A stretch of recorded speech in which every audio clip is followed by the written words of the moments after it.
Hey guys, True Tekken here, back again for episode 3 in the DLC character series.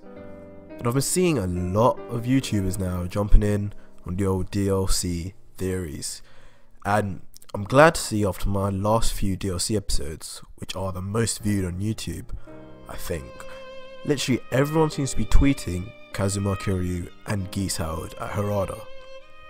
So it goes to show the reach my videos seem to be having, which I'm very proud of. But moving on to today's DLC character prediction slash very crazy and just taking my imagination and running with it idea is the Final Fantasy character Prince Noctis. Now let's just get right into it with my reasoning and fan made story motivations if Harada does decide to pick up my ideas. So looking at the story, Final Fantasy 15 takes place on the Earth-like world of Eos. Now that's important as Tekken also takes place on an Earth-like world which isn't ever disclosed. And this Eos is divided into 3 continents: Lucis, Accordo and Nilfheim. Now Lucis is obviously where Noctis and the Kings of Insomnia reside. Nilfheim is the warring nation with all the technology, and these two make up the protagonist and antagonist of the game. But Accordo is located in the southern part of Eos. It is an island nation formed through a union of free trading cities and is hardly ever mentioned, except for one occasion during one chapter where Accordo is visited to see the most prominent city, Alticia. But except for this, no other city or location within Accordo is explored within the game or mentioned. However, when we look at the official lore, it states that though for many years Lucis has been at war with the militaristic Nilfheim, who has subjugated most of Eos, Accordo has been free to conduct its own affairs, provided they do not interfere with Nilfheim's interests. And this is basically where my own theories begin, as clearly Accordo is an area which is free of the shackles engulfing Nilfheim and Lucis. And take this with a pinch of salt, remember this is just a fan out here spouting his wishful thinking. But what if this land of Accordo is where Tekken is located, where G-Corp are, where the Mishima Zaibatsu are, and all the Tekken cities? If you look closely at the videos I'm showing, you can see the landscape is very similar in technological advancement to what we see in Tekken trailers. I mean, these are land moving vehicles, just like in reality and just like you'd see in the ending cinematics of Tekken videos. But looking deeper, even the overall aesthetics are similar in my eyes. Just look at Noctis' regalia from the games and Jin's bike here. Jin's bike even has some of this futuristic rocket repulsion stuff going on here. I could see Nox's car driving on these same roads.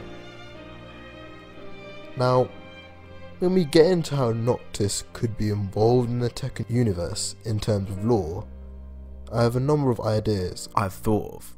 The first of which goes back to how the lore says Accordo is free to conduct its own affairs.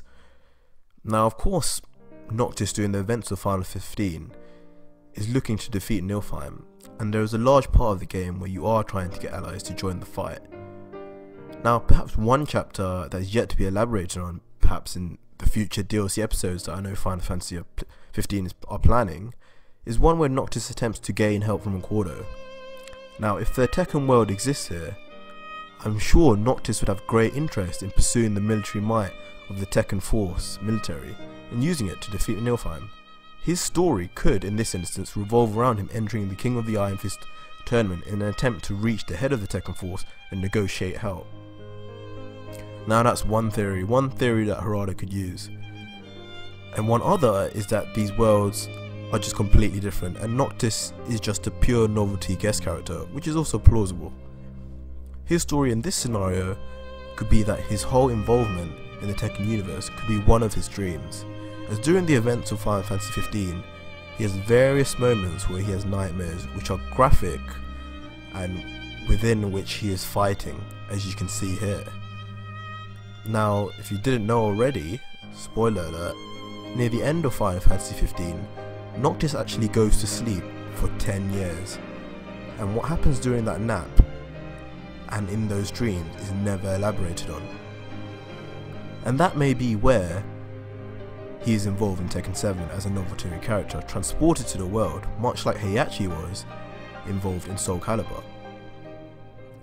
Now the final thing which sort of supports this is when I was researching about the plausibility of Noctis, it was pretty uncanny that as I was literally searching, only a few days ago during that time, Harada had released this tweet where he retweeted reminding fans of how someone had asked for a Square Enix character from some older game called Bouncer. Now Harada mentions in a somewhat jokey way he will contact Hashimoto-san of Square, but the fact he retweets it again, and this is somewhat soon after I posted my last video that got everyone talking, I think he definitely does have the links and the ability to get a Final Fantasy 15 cameo if he wanted to. Both Final Fantasy 15 and Tekken 7 are Japanese games which have put everything into marketing. They both literally have done everything to extend the longevity of their games. Both games have had tie-in movies. Tekken 7 has now got a comic. Both games have had extensive paid media coverage. And both games have chosen for the first time to have proper DLC additions that are planned regularly. It's clear to see the effort in both these games, and I can definitely see both being inspired one another. And I can see also a crossover being plausible for this reason. I for one would love it. Even Noctis' clothes at this point fit in exactly in the Tekken universe. It's basically Jin's outfit in Tekken 6. Square Enix are dying at the moment for ideas to give players DLC.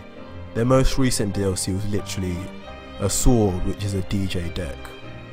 I'm not joking. So giving them the opportunity to have some Tekken related DLC as a trade-off for giving the rights to Noctis to just feature in Tekken 7, that would be good for both of them. But yeah, that is it for episode 3 guys. And I told you it would be crazy as you'd expect from someone predicting a Final Fantasy character, but to be fair, a couple years ago you'd think I was insane for saying Akuma would be in the Tekken universe and no less be a main character. So only time will tell. If you want this to happen, you know what you gotta do. You gotta like this video and you gotta retweet and share this video to Harada.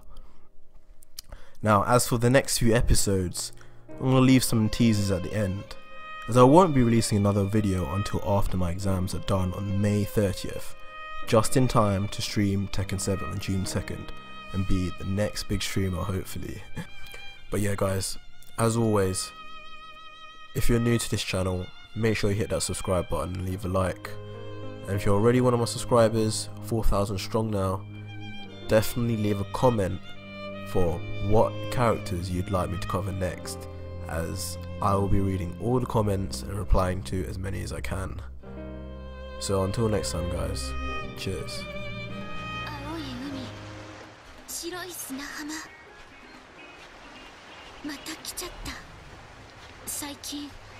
何を占っても